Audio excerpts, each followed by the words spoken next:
Wow. What a day, what a moment.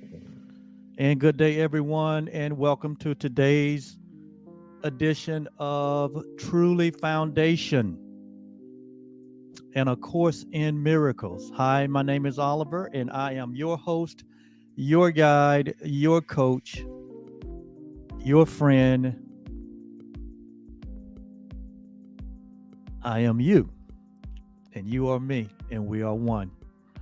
And today we're moving forward to look at another workbook lesson in part two of this 365-day, 1 year journey that we're on. And I am so excited that you are here and that we continue to uh, this process of transformation where we are renewing our mind or bringing our mind back to its original state, which is peace. We are acknowledging our true identity, which we call here the real you, which is love.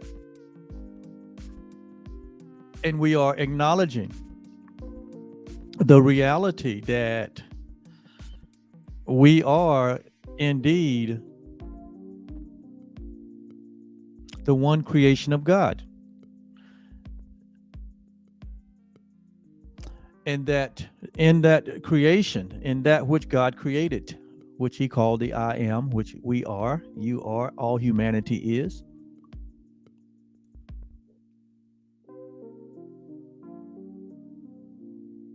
we are coming to an understanding that as it was in the beginning, it remains that way, that we remain as God created us. And that is never going to change. And this creation is not the creation of a physical body, of the birth of a human. That's not what God created. That's what we made. What God created is formless and timeless. We was created before the world was, before there was any form or time. Who we really are in our true essence, at our very core, we are timeless and formless beings that have no beginning and no end, that have no opposites, and that can never be altered. So that's what we mean when we say in our true identity that we can never, we remain as God created us, whole, complete, with his very own nature, which is love. And so this is the mindset, this is the thought system that we now embrace as our true identity. We have let go of the illusionary idea of being a separate self, or being a separated self, or being a body identification, which is temporal, which is limiting. And we have embraced the reality that in our essence, we are infinite beings that share one infinite source, which we call God.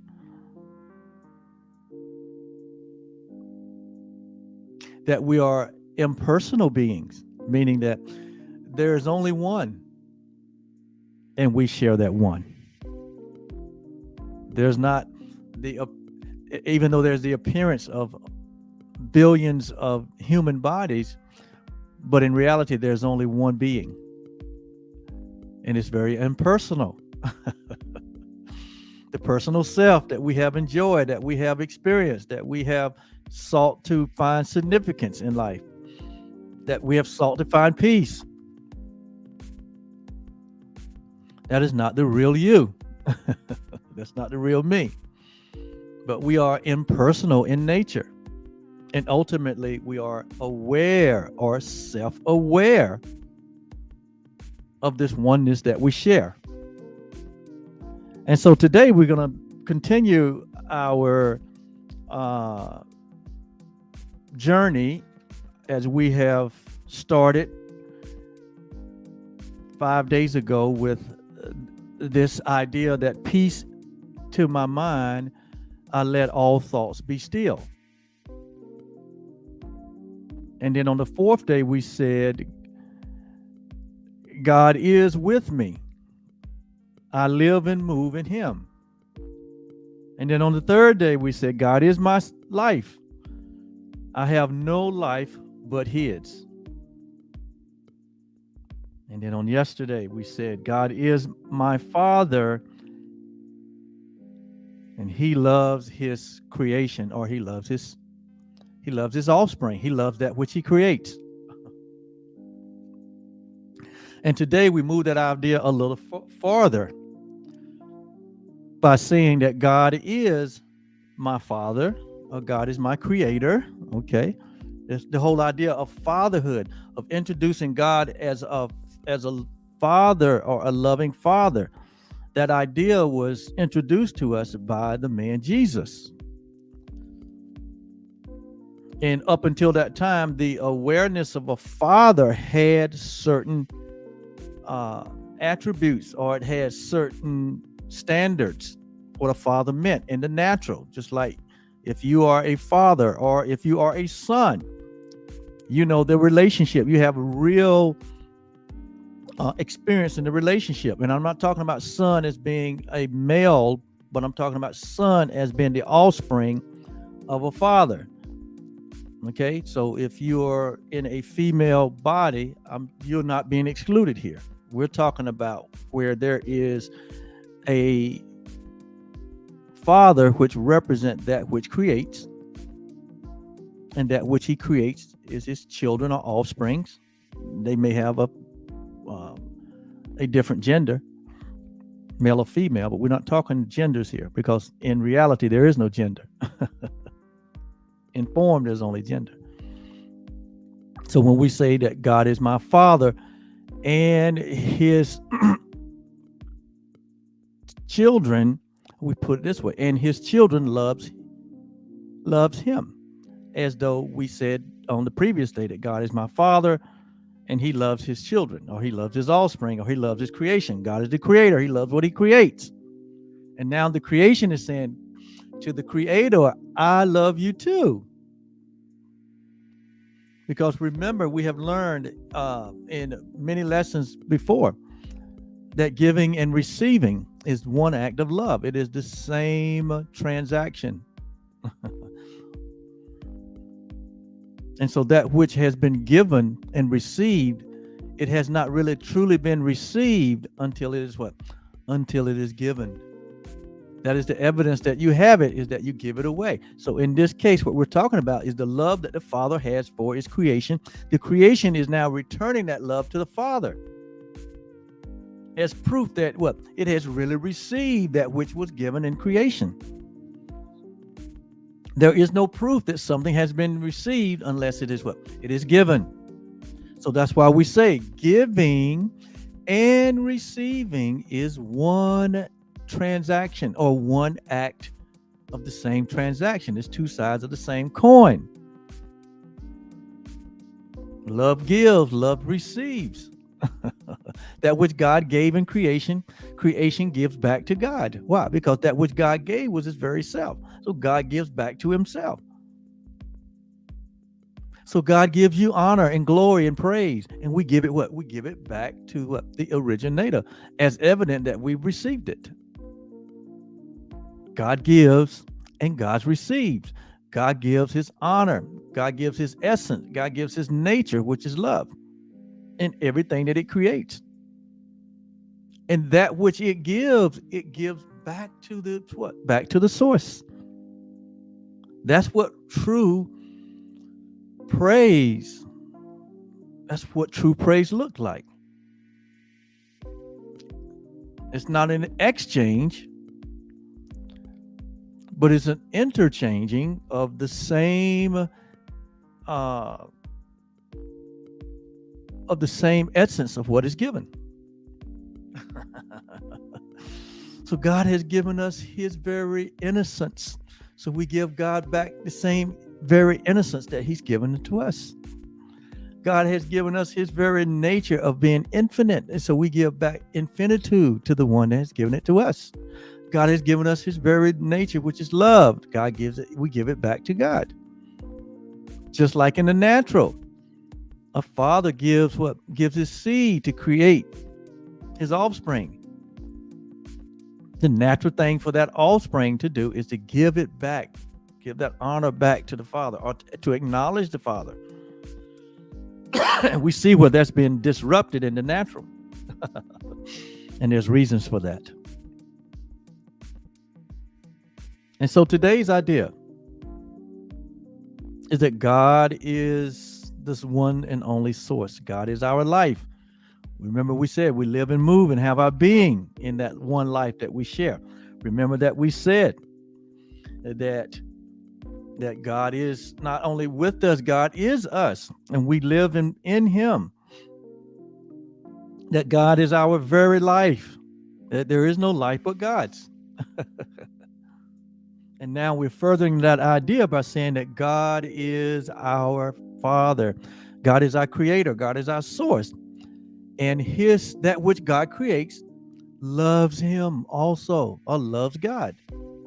Why? Because that's what was placed in creation. And so when there's anything that we attempt to give, not only to each other or to this idea of a loving father that is not loving, then that's not evidence that we have accepted it for ourselves. And so instead of ending with a prayer today, like we've done the last 3 sessions, we're going to begin with one. Okay? And just kind of set the stage for us embracing this idea that God creation loves him. And so it starts out by saying, Father, I must return your love for me. I must return your love for me. For giving and receiving are the same. It's the evidence that you have really truly received. That which you receive, you give back. You give it back to that which it was given from, as evidence that you have received it.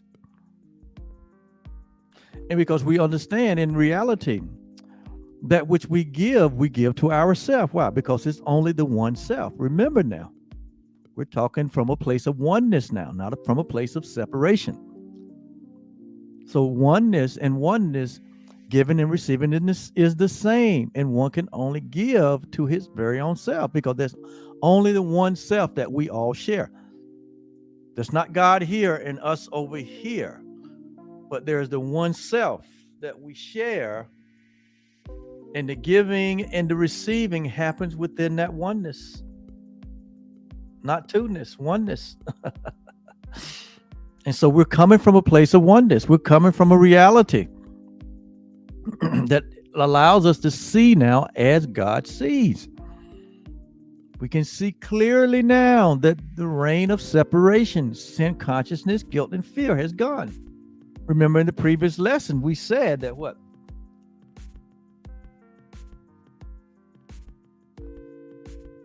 It says, my true identity is so secure, so lofty, so sinless. It is glorious and it's great. It is wholly beneficent. It is free of guilt and full of light. That's our true identity. And so that is our reality. So to give anything other than that, we would have to fall asleep to do that. We would have to forget who we are to do that. And so we return this love, because giving and receiving are the same. And our Father, our Creator, has given all his love or her love or its love to us. In creation, God gave everything. Everything. Nothing withheld, nothing missing, nothing broken. And so it says we must return that love to the source or the creator or the Father that gave. It says, I must return it, for I want it mine in full awareness. That's when we become fully aware. When you become fully aware that you possess something, when you become fully aware that you are something of what you are, when you're fully convinced about that, you become fully aware about that. You're able to what? Give it away wholeheartedly. Why? Because giving and receiving is the same. In the kingdom, that which we give to the one self. There's only the one. You're giving it to yourself. That's what Jesus meant when he said, as much as you do this to any one of these, my offsprings, my brothers, my sisters, to anyone that you give in humanity, where you express love, acts of love. He said, you've given it to me. Why? Because I'm that person. I'm a part of that oneness. He said, and it's evident that you are too. And so when you think of things, when you think now this way, that when we're giving something, that we're not giving it away in a way that we don't possess it anymore.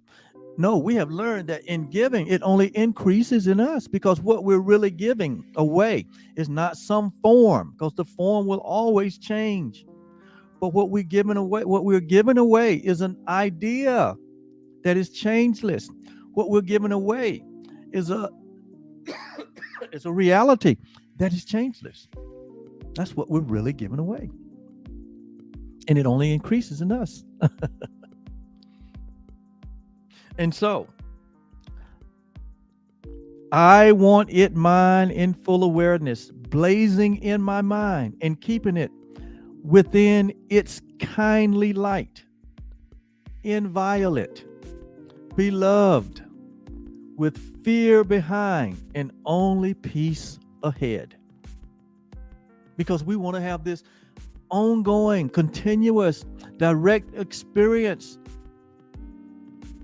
of the love and the peace that we share as one. And this is showing us that way. The way to that experience is to what? Is to invite and to embrace and to welcome our reality. And in so doing, we extend that reality to all living things. That is the way we abide. That is the way we maintain that direct experience, that ongoing circulation of love, which is what we are. It is through giving that which you have received. It is proving that which is that perfect will of God, which is that what you are, what God said that you are. It's to prove that which good and perfect, that acceptable and perfect will of God. What is the perfect will of God? For you to know yourself as one with God. That's the perfect will of God, is your knowing, you're experiencing who you really are, not as a limited self, but as an infinite, unlimited self. As a joyful, happy self, which is a part of your nature, as a loving self.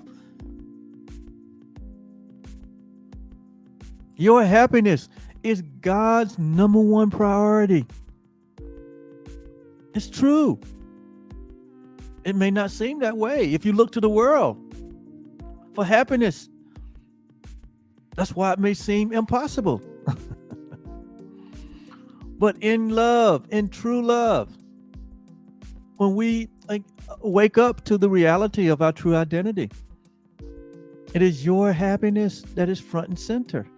And it comes through the knowing of yourself. It doesn't come through the possession of things, but in the knowing of yourself.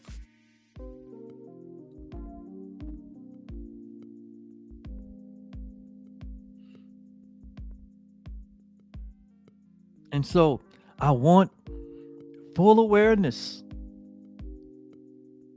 blazing in my mind and kept within the light this beloved, this inviolate.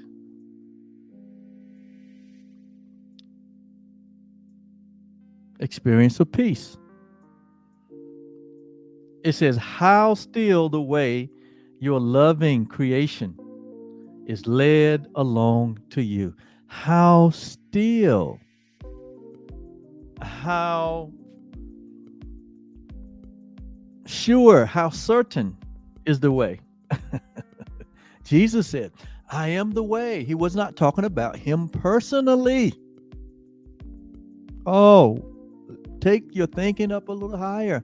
He wasn't talking about his personal self when he said he was the way, the truth, and the life. He was saying what he represented, which is all of us. The one life, the one love, the one being that we share. He said, that is the way. The knowing of that is the way. That you have a direct experience of your true self. That's the way.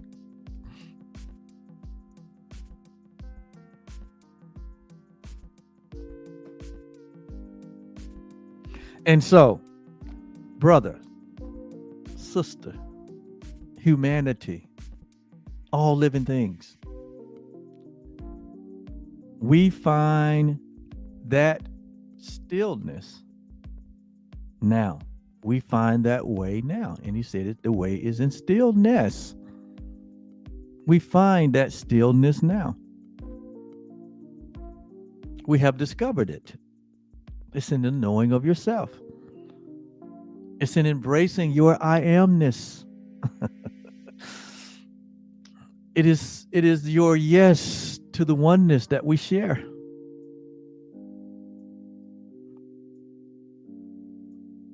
It is your seeing through the mind and through the eyes of Christ, or Christ consciousness.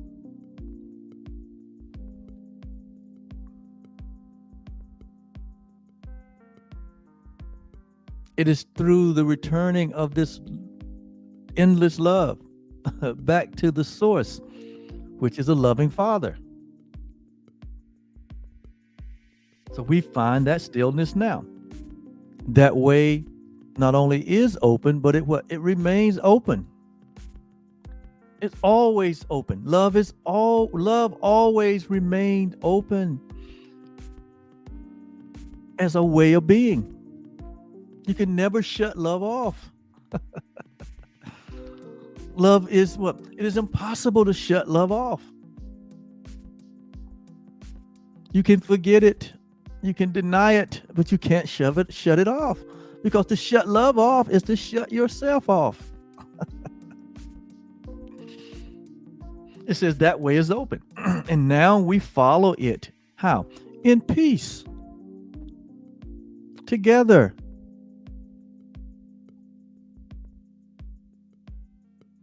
That love is peace, and it is oneness together. It says, we have reached our hands, or we say that God has what? God has given. So God has what? Reached his hand to us in peace. And we will never leave. Or he says, this peace is saying, I will never leave you. Like Jesus said, I will never leave you nor forsake you. Why? Because it's impossible. He could say that with all certainty. Why? Because it is impossible. How can I leave myself? How can you leave yourself?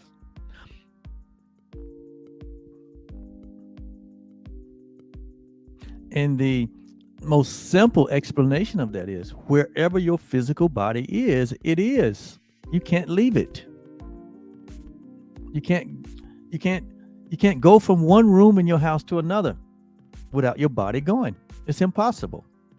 And just like it's impossible for you to be in two places at the same time physically, it's just a metaphor, it's just a symbol. It is impossible for you to be separate from your Creator. You've never been, and you can never be. Why? Because you're one and the same. Just like your physical body is not split in two. It's one form. Well, in reality, there's one being, and we share that one being. So wherever that being is, that's where you are. And we have accepted the fact that God is everywhere present, that spirit is everywhere present. But we're still not quite sure about us being everywhere present as a part of that one being. But today you can accept that reality because it's true. It's impossible for you or me to be separate from this holy, infinite, self-aware, sinless God. We're one and the same. And there's so many ways that this have been expressed. There's so many ways.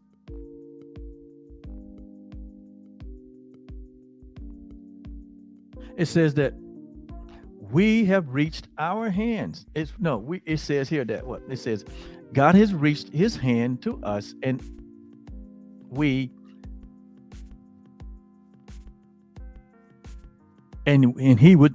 God would never leave us. It says we are one. That's it. We are one. You say, how can we, meaning many, be one? Paul says it's a mystery. But it's really not a mystery. It's a mystery to the mind that believes in separation. It's a mystery to the carnal mind that only knows what it knows naturally. What we're talking about here is not natural. It's not form. It's not natural, meaning it's in time and in form. And it has a process. What we're talking about here is an unchangeable reality. It's an unchangeable reality. Oneness is an unchangeable reality. Who you are is an unchangeable reality. We are one. And it is but this oneness that we all seek.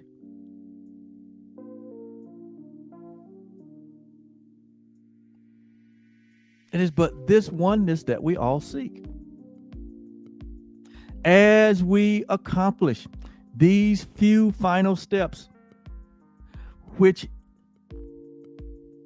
end a journey that was not begun. What do you mean, end a journey that was not begun? What does it mean to end a journey that has not begun, or to be on a journey without a distance? What does that mean? That means that you remain as God created you, as his very own self. And the appearance of being on a journey, or the appearance of a beginning and an end, only happens in dreams of separation. It only happens within a mind that is what? Finite. It only happens in a mind that knows what it knows naturally.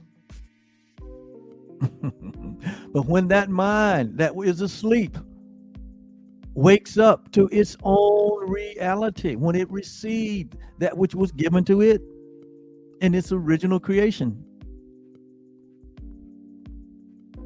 then full awareness, full recognition, full awakening,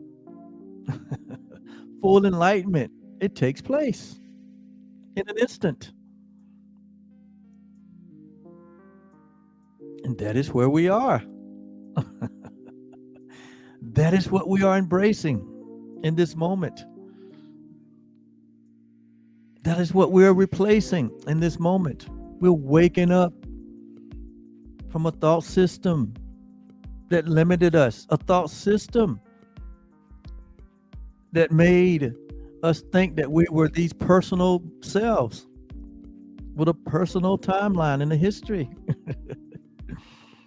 And we're waking up to the reality that we remain not only as God created us, but where God created us, that we remain at home with our Creator. There is no separation. It is impossible. All the history, all the drama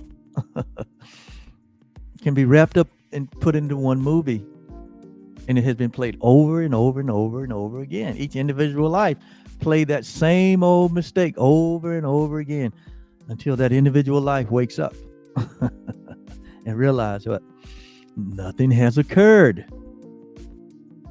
There's nothing to forgive. What I thought my brother did to me, it has not occurred. That everything is what? Everything is as it always has been.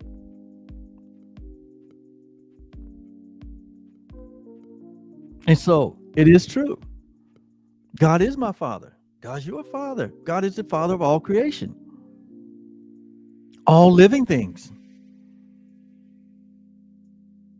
And that which he has created loves him.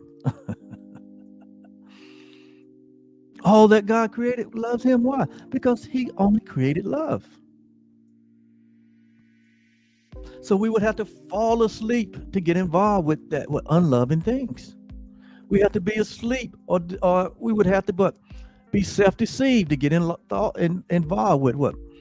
Unloving thoughts and ideas. And see ourselves in unloving ways. We would have to fall asleep. And that which happens in sleep, it's not real. It's an illusion. So nothing really have occurred.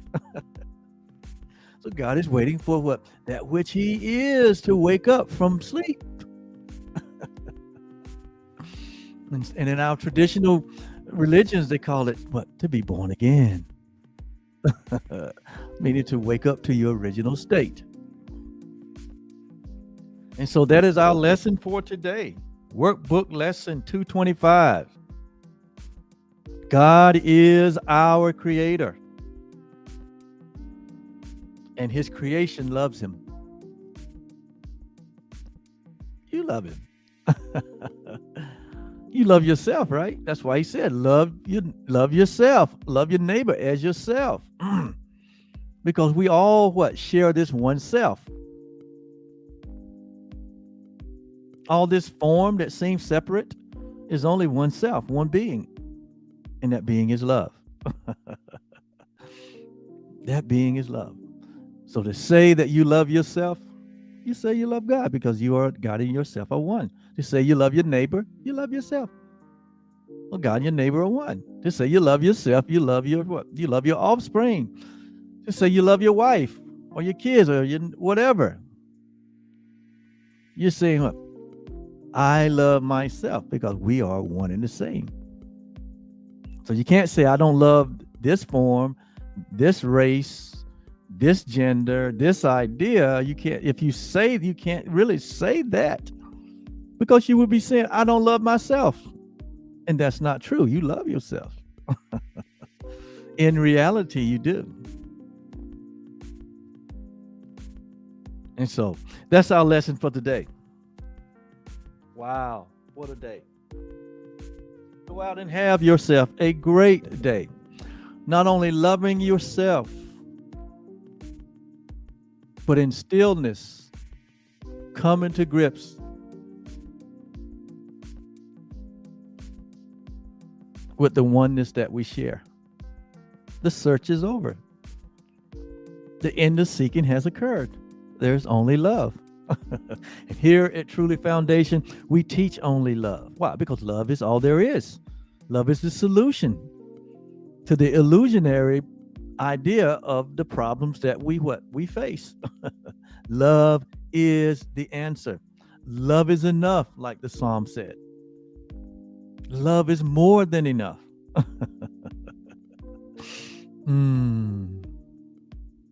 So where there's no peace, we have what? Become afraid of love. Allow love to have its perfect work. Allow the reality that love is the way. It's the only way. Only way. And love has no exceptions. Love is all encompassing. If there's one exception, it's not love. Oh, my Jesus. Oh, my God. Oh, my beloved. I'm feeling that this morning. Thank you so much. We'll talk to you on tomorrow's edition of Truly Live and A Course in Miracles. Go out and have a great day. Thank you so much. Bye-bye.